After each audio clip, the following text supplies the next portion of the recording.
अस्सलाम वालेकुम स्टूडेंट, कैसे हो? उम्मीद है कि आप लोग सब खैर खैरियत से होंगे। स्टूडेंट, आज हम अगेन एक नए एनर्जी और एक नए टॉपिक के साथ आए हैं जिसको हम राइबोसोम कहते हैं। स्टूडेंट, हम क्लास को स्टार्ट करते हैं from the very beginning, from the basic concept. For example, we have a cell, we have a typically cell here, we have a cell here, and this is a nucleus here. In the nucleus nucleolus is present. Nucleolus is present. This is a typical structure of the nucleus cell. In the cell there is a nucleus, in the nucleus there is a nucleolus. Here in the nucleolus the formation of ribosome occur. In the nucleolus formation of ribosome occur. When these ribosomes are formed in the nucleolus, so they are moved in the immature form into the cytoplasm, into the cytoplasm. So we are study today ribosome. So ribosome हमारे पास जो है ना, ये small एक round particle है, small round particle है जो ये न्यूक्लियोलस में बनते हैं, न्यूक्लियोलस में बनते हैं और फिर आते हैं साइटोप्लाज्म में, या फ्रीली डिस्पर्स होगा, या यहाँ पर जो एंडोप्लाज्मिक रेटिकुलम जो है ना, एंडोप्लाज्मिक रेटिकुलम का जो डायग्राम है इसकी एक्सटर्नल साइड पे अटैच होगा। राइबोसोम दो फॉर्म में एग्जिस्ट करता है, या फ्रीली डिस्पर्स होगा या external size, external surface of endoplasmic reticulum पर अटैच होगा, जो रफ एंडोप्लाज्मिक रेटिकुलम को बना देता है। स्टूडेंट, हम आते हैं अपनी टॉपिक की तरफ, ribosome. So first of all we will know about the meaning of ribosome. What is the meaning of ribosome? Ribosome are formed from two words. एक को हम कहते हैं राइबो और दूसरी को हम कहते हैं सोम। So ribo mean ribose. Ribose हमारे पास पेंटोज शुगर है, पेंटोज है, पेंटोज है। इसका फार्मूला हमारे पास है, फार्मूला हमारे पास है, शुगर का जो फार्मूला है इसको हम C5H10O5, ये C5H10O5 ये राइबोस का फार्मूला है। तो राइबोसोम क्या है? ये हमारे पास एक पेंटोज शुगर का एक बॉडी है।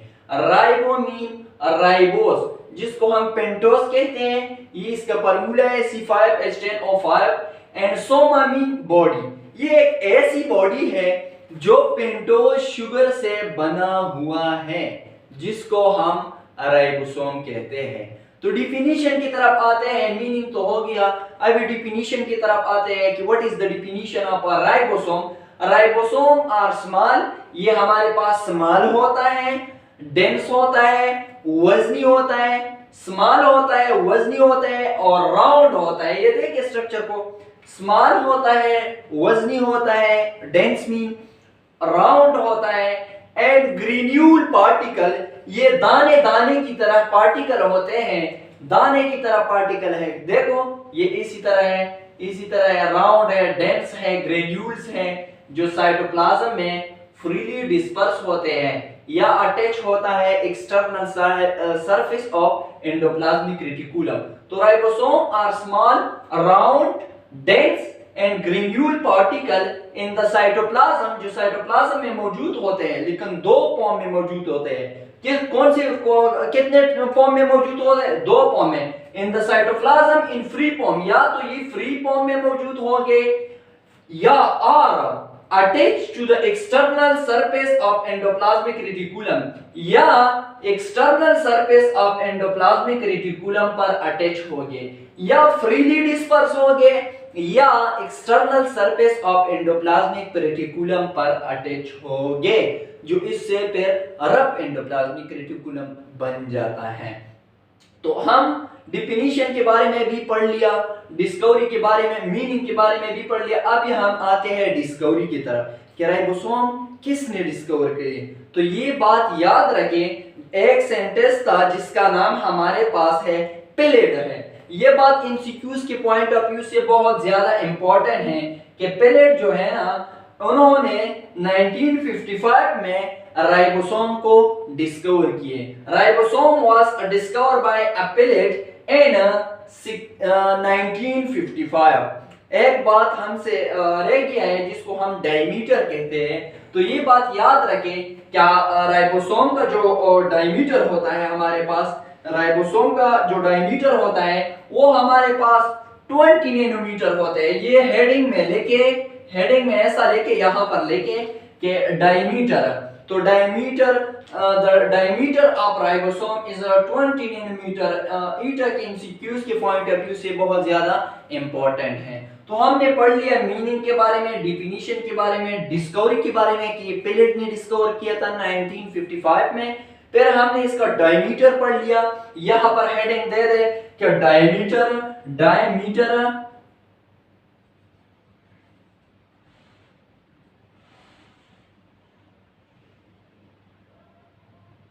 डायमीटर स्पेलिंग का गलत लिखा, डायमीटर। तो ये राइबोसोम का जो डायमीटर है वो हमारे पास वो 20 नैनोमीटर है। ईटा के पॉइंट ऑफ व्यू से बहुत ज्यादा इंपॉर्टेंट है। तो अच्छा, अभी हम आते हैं केमिकली कंपोजिशन के बारे में। राइबोसोम बहुत ज्यादा कंसेप्टेड बात है। इस टॉपिक में सबसे ज्यादा जरूरी बात यही है कि राइबोसोम को हम राइबो न्यूक्लियोप्रोटीन पार्टिकल भी कहा जाता है। क्यों कहा जाता है? क्योंकि ये केमिकली कंपोस्ट होते हैं ऑलमोस्ट इक्वल अमाउंट में आरएनए और प्रोटीन से। जब 50% आरएनए और 50% प्रोटीन आते हैं तो वो क्या बनाते हैं? वो राइबोसोम को बनाते हैं। तो आरएनए की वजह से, क्योंकि 50% तो इसमें आरएनए है, कितनी परसेंट है? 50% आरएनए है प्लस 50% हमारे पास प्रोटीन है। तो आरएनए को हम राइबो कहते हैं, राइबो न्यूक्लो ये प्रोटीन भी मौजूद है तो इसको हम प्रोटीन्स कहते हैं। तो राइबोसोम जो हमारे पास है इसको हम राइबो न्यूक्लियो प्रोटीन कहते हैं।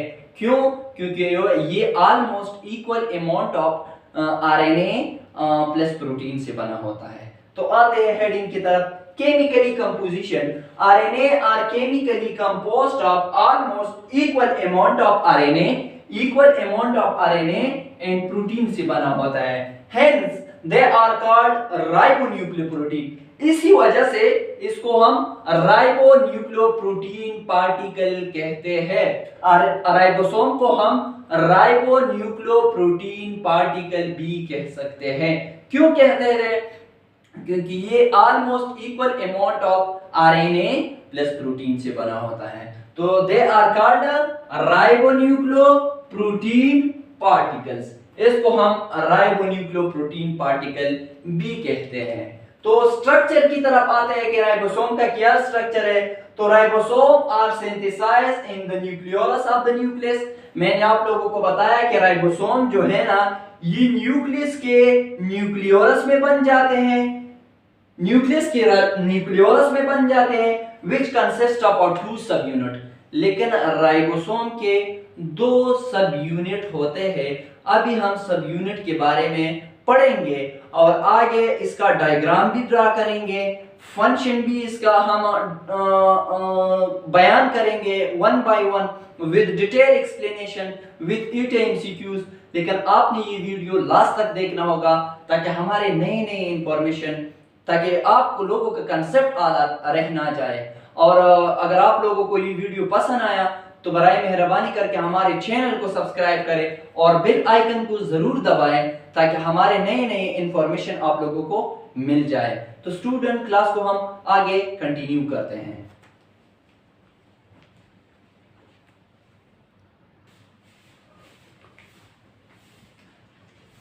अच्छा स्टूडेंट, हमने राइबोसोम के बारे में पढ़ लिया, मीनिंग भी पढ़ लिया और इसका डिफिनीशन जो है वो पढ़ लिया, डिस्कवरी जो था वो पढ़ लिया, डायमीटर, केमिकली कंपोजिशन और इसके स्ट्रक्चर के बारे में भी हमने बात की है कि इसके 2 टाइप ऑफ सब यूनिट है। तो अभी हम सब यूनिट के बारे में पढ़ेंगे कि सब यूनिट क्या चीज है।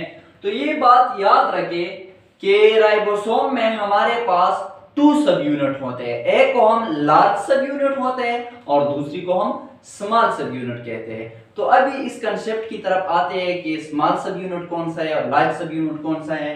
तो अभी इंशाल्लाह आपको कोई मसला नहीं होगा। ये बात याद रखें कि राइबोसोम का हमारे पास एक होता है स्मॉल सब यूनिट और दूसरा होता है लार्ज सब यूनिट। तो इन दो राइबोसोम का एसोसिएशन एक दूसरे के साथ और डिसएसोसिएशन ये हमारे पास डिपेंड करता है। किस चीज पर डिपेंड करता है ये बात याद रखें, ये मैग्नीशियम आयन पर डिपेंड करता है। मैग्नीशियम आयन पर, जब मैग्नीशियम आयन हो तो ये एक दूसरे के साथ एसोसिएट हो सकते हैं, अगर नहीं है तो नहीं हो सकते। और दूसरी बात ये है कि ये एक मैग्नीशियम आयन पर डिपेंड कर, दूसरी एटीपी पर डिपेंड करते हैं। जब एनर्जी नहीं होता है तो फिर तो ये एसोसिएशन नहीं कर सकते।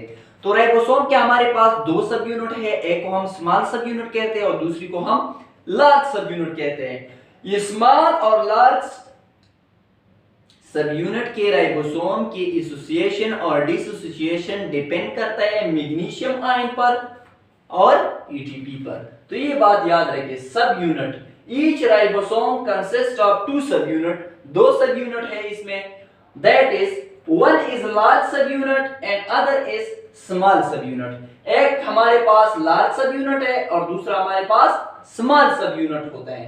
तो ये एमसीक्यूज याद रखिए, the association and dissociation of this सब यूनिट, इन सब यूनिट के में जो एसोसिएट होते हैं या डिसएसोसिएट होते हैं depend on the concentration of magnesium ion, ये मैग्नीशियम आयन की कंसंट्रेशन पर डिपेंड करता है, ये बात याद रखें। एंड एटीपी और एडेनोसिन ट्राइफॉस्फेट मीन एनर्जी पे डिपेंड करता है। 2 सब यूनिट है, one is called large and the second one is a small sub unit. Small और लार्ज साइज राइबोसोम जो है ना, इसके एक साथ रहना या ना रहना ये टोटली डिपेंड करता है मैग्नीशियम आयन पर और प्लस एटीपी पर। अनदर बेसिक कंसेप्ट है हमारे पास, बुक में दिया है लेकिन एक्सप्लेन नहीं हुआ है, मैं आप लोगों को एक्सप्लेन करता हूं, जिसको हम पोलिसोम कहते हैं। स्टूडेंट, हमारे पास प्रोटीन सिंथेसिस के लिए 2 प्रोसेस होते हैं, एक को हम ट्रांसक्रिप्शन कहते हैं और दूसरी को हम ट्रांसलेशन कहते हैं। ट्रांसक्रिप्शन वो प्रोसेस होता है जो डीएनए से मैसेंजर आरएनए बन जाता है और फिर मैसेंजर आरएनए से जो प्रोटीन बनते हैं इसको हम ट्रांसलेशन कहते हैं। तो ये 2 प्रोसेस हैं। तो फर्स्ट ऑफ ऑल राइबोसोम का फंक्शन तो प्रोटीन सिंथेसिस है, बाद में हम पढ़ेंगे। तो अभी पोलिसोम के बारे में हम पढ़ेंगे। स्टूडेंट, हमारे पास ये डीएनए है, डीएनए है, जब इससे मैसेंजर आरएनए बन जाता है, मैसेंजर आरएनए बन जाता है तो इसको हम ट्रांसक्रिप्शन कहते हैं। तो ये मैसेंजर आरएनए हमारे पास एक सिंगल स्ट्रैंड होता है, मैसेंजर आरएनए हमारे पास एक सिंगल स्ट्रैंड होता है। जब इस होल स्ट्रैंड पर, जब इसी स्ट्रैंड पर राइबोसोम अरेंज होते हैं, वन साइड पे स्मॉल सब यूनिट और सेकंड साइड पे लार्ज सब यूनिट, इस मैसेंजर आरएनए पर जो राइबोसोम अरेंज होते हैं तो इस होल स्ट्रक्चर को हम पोलिसोम कहते हैं। इस होल स्ट्रक्चर को हम पोलिसोम कहते हैं। ये क्या करता है? ये प्रोटीन सिंथेसिस करता है। तो इसी मैसेंजर आरएनए से फिर क्या बन जाते हैं? इसी मैसेंजर आरएनए से फिर प्रोटीन बनते हैं। प्रोटीन जिसको हम ट्रांसलेशन कहते हैं, इसको ट्रांसक्रिप्शन, इसको ट्रांसलेशन कहते हैं। तो पोलिसोम देखें, many ribosome when attached to the same strand of messenger RNA, जब many ribosome messenger RNA की एक ही स्ट्रैंड पर अरेंज होते हैं फॉर प्रोटीन सिंथेसिस, जिसका मकसद प्रोटीन सिंथेसिस हो, the whole structure is called पोलिसोम। इस होल स्ट्रक्चर को फिर हम क्या कहेंगे? पोलिसोम कहेंगे। ये हमारे पास स्ट्रक्चर है। फॉर एग्जांपल डीएनए से मैसेंजर आरएनए बन गया, ये इसको हम क्या, कौन सी प्रोसेस कहते हैं? डीएनए से मैसेंजर आरएनए बनने का ट्रांसक्रिप्शन। तो ट्रांसक्रिप्शन हो गया, अभी हम ट्रांसलेशन करते हैं। तो ट्रांसलेशन इसी तरह होता है कि मैसेंजर आरएनए की सेम स्ट्रैंड पर एक साइड पे small sub unit ribosome attach होते हैं और दूसरी साइड पर लार्ज सब यूनिट अटैच होते हैं, तो इस होल स्ट्रक्चर को हम पोलिसोम कहते हैं। इसका मकसद क्या होता है? सिर्फ और सिर्फ प्रोटीन सिंथेसिस इसका मकसद होता है, तो इसको हम पोलिसोम कहते हैं। उम्मीद है कि आप लोगों को कोई डाउट नहीं होगा। फिर टाइप्स के बारे में हम पढ़ेंगे कि राइबोसोम के कितने टाइप है। तो ये बात याद रखिए, राइबोसोम के 2 टाइप हैं। एक को हम 70s राइबोसोम कहते हैं और दूसरी को हम 80s राइबोसोम कहते हैं। तो 70s राइबोसोम पहला टाइप है, इसके बारे में हम पढ़ेंगे। तो ये बात याद रखें कि 70s जो राइबोसोम है ये स्मॉल है देन 80s से। ये स्मॉल राइबोसोम है जो प्रेजेंट होता है प्रोकैरियोटिक सेल में। याद रखें कि 70s राइबोसोम हमारे पास प्रोकैरियोटिक सेल में होता है और 80s जो है ना वो यूकैरियोटिक सेल में होता है।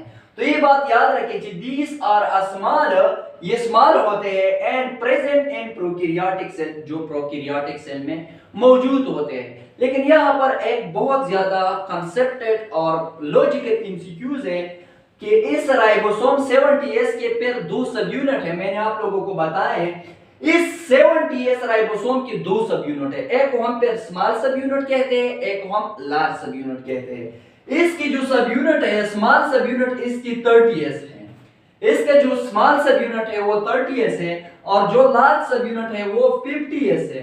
तो इसी ओवरऑल 80s आता है, लेकिन यहां पर 70s है। क्यों? इसका आंसर देने के लिए मैं आपको 2 आंसर दूंगा, सुटेबल आंसर। एक बात तो ये है कि हमारे पास ये मार्कर है, इसकी ये ढक्कन है, ये देखे ये स्मॉल है और ये लार्ज है, तो ये इतना जगह को घेरते हैं, देखे इतना। लेकिन जब ये 2 यूनिट आते हैं और आपस में फिक्स होते हैं तो कई हिस्सा आपस में मिल जाता है, इन दोनों का कई हिस्सा मिल जाता है इन दोनों का। मैं आप लोगों को इन अदर एग्जांपल से समझाऊंगा। फॉर एग्जांपल ये हमारे पास 2 हैंड है, इसका लेंथ इतना है और एग्जांपल ये 1 फीट है। जब ये दोनों आते हैं आपस में फिक्स होते हैं तो कई हिस्सा इन दोनों में फिक्स होता है, तो इस लेंथ को कम कर देते हैं, तो ये ओवरऑल कम आ जाते हैं। इसलिए जब लार्ज सब यूनिट मिलता है स्मॉल सब यूनिट से तो ये आपस में इसी तरह टाइट हो जाते हैं, तो कई हिस्सा इसमें गुम हो जाता है। इसीलिए हम इसको 80s नहीं लिखते हैं, इसको 70s लिखते हैं। सेकंड बात ये है कि राइबोसोम का जो यूनिट एस जो है ना इसको हम सीडबर्ग यूनिट कहते हैं, सेडिमेंटेशन कहते हैं। फॉर एग्जांपल एक सोल्यूशन में आपने पहले स्मॉल सब यूनिट को रख दिया, तो इसका सेडिमेंटेशन मालूम किया कि ये स्मॉल सब यूनिट इस सॉल्यूशन में कैसे नीचे बैठ गए, इसकी सेडिमेंटेशन का स्पीड क्या थी। और दूसरी बार आपने ये लार्ज सब यूनिट इनको डाल दिए तो वो बहुत ज्यादा, वो तो डेंस है, बहुत स्पीड के साथ नीचे बॉटम में आ गए, और जो स्मॉल है वो बहुत कम स्पीड में नीचे आते रहेंगे।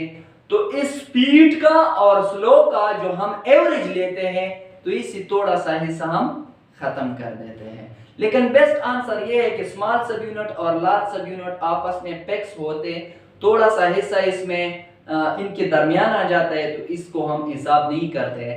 इसीलिए कि इसका जो स्मॉल सब यूनिट होता है वो 30s है और लार्ज सब यूनिट जो है वो 50s है, लेकिन इसी ओवरऑल 70s आता है, 80s नहीं आता है। इसे 80s नहीं आता है, 70s आता है। तो इसलिए यहां पर मैंने एक क्वेश्चन पूछा है। तो ये देखिए, such ribosome having small sub unit, इस राइबोसोम की जो स्मॉल सब यूनिट है वो 30s है एंड लार्ज सब यूनिट जो है ना वो 50s है। तो 30 plus 50 is equal to 80, but why they are 70? Because they are pegs in each other, and some part they are disappear with each other and combine with each other. So therefore we can take it 70s. उम्मीद है कि आप लोगों को कोई doubt नहीं होगा, video आपने लास्ट तक देखना होगा।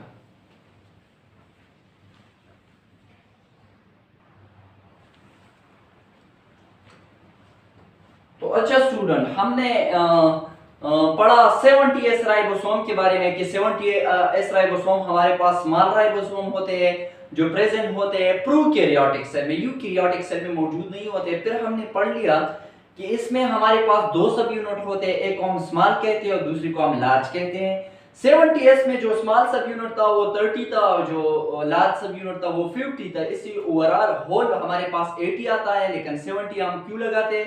क्योंकि some part they hold with each other. ठीक है, तो सेकंड टाइप की तरफ आते हैं, two type of ribosome, 70s and the second one is 80s ribosome.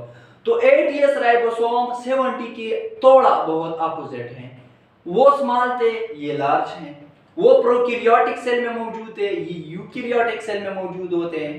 तो ये दो डिफरेंस बन गए इससे। लेकिन ये बात भी याद रखें कि इसकी भी दो सब यूनिट हैं। एक सब यूनिट को हम 40s कहते हैं, 40s स्मॉल सब यूनिट, और दूसरी को हम 60s कहते हैं। ओवरऑल इससे 100 आता है, लेकिन 100 ये है नहीं, ये 80s है। क्यों? वही आंसर है, क्योंकि स्मॉल सब यूनिट, लार्ज सब यूनिट, मैग्नीशियम आयन या एटीपी जो पर डिपेंड करते हैं एसोसिएशन, जब ये आपस में एसोसिएट होते हैं तो सम पार्ट इसकी आपस में फिक्स हो जाते हैं, इसीलिए सम हिस्सा वो हम काट कर देते हैं। तो ये बात याद रखें कि इट इज अ लार्जर, तो अपोजिट है वो प्रोकैरियोटिक वाले से, वो स्मॉल थी, ये लार्जर है। And present in eukaryotic cell, वो प्रोकैरियोटिक सेल में मौजूद थे। Such ribosome having small sub unit, इस राइबोसोम की जो स्मॉल सब यूनिट है वो 40s है, एंड लार्ज सब यूनिट जो है ना वो 60s है। तो बिल्कुल सेम टू सेम है। अभी हम आते हैं फंक्शन की तरफ कि राइबोसोम का फंक्शन क्या होगा। तो राइबोसोम का सिर्फ और सिर्फ एक इंपॉर्टेंट फंक्शन है जिसको हम प्रोटीन सिंथेसिस कहते हैं। आपने पढ़ाया होगा कि रफ एंडोप्लाज्मिक रेटिकुलम का सिंथेसिस फंक्शन हमारे पास वो भी प्रोटीन सिंथेसिस था। क्यों? क्योंकि रफ एंडोप्लाज्मिक रेटिकुलम पर राइबोसोम अटैच है, वो राइबोसोम प्रोटीन सिंथेसिस करते हैं for the rough endoplasmic reticulum. Therefore we say rough endoplasmic reticulum play a role in protein synthesis. Function किया है, play ribosome play important role in the protein synthesis. MCQs है, ये बात याद रखें कि ये हमारे पास प्रोटीन सिंथेसिस में बहुत अच्छी तरह मदद करते हैं।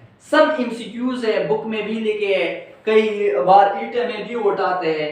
ये बात याद रखें कि क्लोरोप्लास्ट जो है, नोट करें ये बात, क्लोरोप्लास्ट जो है और माइटोकॉन्ड्रिया जो है ना, इसमें 70s राइबोसोम है, लेकिन ये मौजूद है यूकैरियोटिक में प्लास्टिड मौजूद है और माइटोकॉन्ड्रिया भी मौजूद है, और इसमें जो राइबोसोम है वो 70s है। क्यों? हमने तो पढ़ लिया कि यूकैरियोटिक सेल में तो 80 होना चाहिए। तो ये बात याद रखें कि जो यूकैरियोटिक सेल में प्लास्टिड है या माइटोकॉन्ड्रिया है, ये ओरिजिनेटेड हुआ है किससे? प्रोकैरियोट से। इसका जो इंसिस्ट्री है, इसकी जो आबाव अजदाद है, वो कहां से आए हैं? वो प्रोकैरियोटिक से आए हैं। इसलिए क्लोरोप्लास्ट में, इसलिए प्लास्टिड में और माइटोकॉन्ड्रिया में हमारे पास जो राइबोसोम अटैच होते और राइबोसोम मौजूद होते हैं, इसको हम 70s राइबोसोम कहते हैं। हालांकि ये ऑर्गेनेलिज मौजूद होता है यूकैरियोटिक सेल में। फिर क्यों ये 70s है, 80 नहीं है? इसीलिए ये 80s नहीं है क्योंकि जो प्लास्टिड है या माइटोकॉन्ड्रिया है, ये हमारे पास प्रोकैरियोटिक से आए हैं। ये किससे आए हैं? प्रोकैरियोटिक से आए हैं। दूसरी बात ये भी आप नोट करें कि सेल में सबसे स्मॉल ऑर्गेनील्स जो है, साइटोप्लाज्मिक ऑर्गेनील्स जो है, वो हमारे पास राइबोसोम है। डेंस है, वजनी है, लेकिन स्मॉल है, राउंड है। हमने पढ़ा लिया आपको डिफिनीशन में। ये बात याद रखें कि सेल ऑर्गेनील्स में सबसे स्मॉलेस्ट ऑर्गेनील जो है ना, वो राइबोसोम है, लेकिन ये डेंस है, ये बात याद रखें। तो ये बात याद रखें कि जब इसको हम सेंट्रीफ्यूगेशन मशीन में डालते हैं एक राइबोसोम को, तो इसके लिए 1 लाख से लेकर 50,000 टाइम ग्रेविटी रिक्वायर्ड होता है फॉर 1 to 3 आवर्स। ये एमसीक्यूज जहन में याद करें कि due to the small size of ribosome are the least organelles the sedimentation in the centrifuge required a force of 1 lakh to 1,50,000 time gravity for 1 to 3 hours। इस sentence का मतलब ये है कि जब राइबोसोम को हम सेंट्रीफ्यूज में डाल देते हैं तो ये बहुत ज्यादा लाइटर होता है, तो इसके लिए 1 लाख से लेकर 1,50,000 ग्रेविटी रिक्वायर्ड होता है। 1 लाख से लेकर 1,50,000 तक ग्रेविटी रिक्वायर्ड होता है 1 हॉर्स से लेकर 3 हॉर्स तक। तो इससे आप अंदाजा लगाए कि ये कितना लाइटर और कितना स्मॉल ऑर्गेनील्स हैं। तो उम्मीद है कि ये वीडियो आपको बहुत ज्यादा अच्छी लगी होगी। हम और भी कोशिश करेंगे कि आप लोगों को अच्छी वीडियो बनाएं, लेकिन आपने हमारे चैनल को सब्सक्राइब करना होगा और बेल आइकन को साथ में जरूर दबाना होगा ताकि हमारी नई इंफॉर्मेशन आप लोगों को मिल जाए। और हर एक वीडियो लास्ट तक देखना होगा, क्योंकि ये मैं एक सीक्वेंस के साथ आया हूँ। अगर आपको एक वीडियो आपने छोड़ लिया दूसरी का आपको समझ नहीं आएगा। तो इस उम्मीद के साथ हम वाइंड अप करते हैं। टाटा।